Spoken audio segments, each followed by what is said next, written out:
జిల్లాగా ప్రఖ్యాతిగాంచిన మేడారం సమ్మక్క సారాలమ్మ జాతరకు ఎంతో విశిష్టత ఉంది.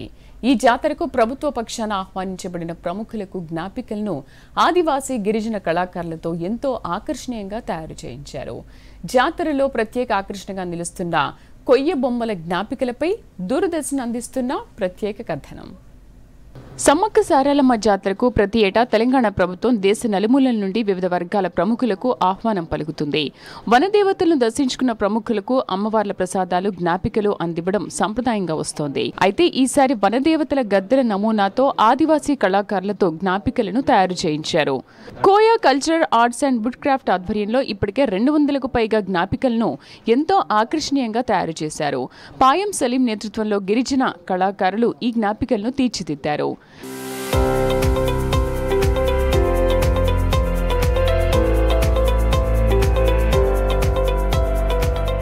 రాష్ట్ర ప్రభుత్వ నిర్ణయంతో ఆదివాసీ గిరిజన కళాకారులకు ఉపాధితో పాటు వారి కళకు గుర్తింపు లభించిందనే సంతోషాన్ని వ్యక్తం చేస్తున్నారు.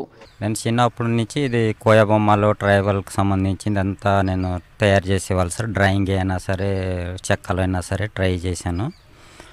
తర్వాత ఇప్పుడే నేను అదే నాకు జీవన ఆదాయంగా వస్తుంది సార్.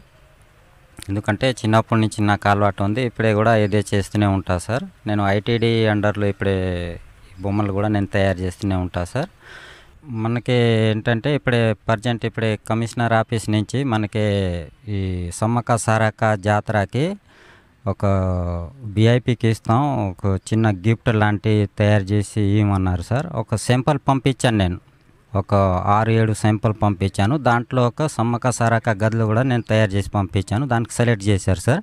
ఇప్పుడే మాకు మంచిగా ఒక సంతోషం ఉంది సార్. ఎందుకంటే ఒక ట్రైబల్ ఫెస్టివల్ లాగా ఉంది. మన తెలంగాణ ఆంధ్ర ఈ ప్రపంచంకి అందరికీ పెద్ద జాతర.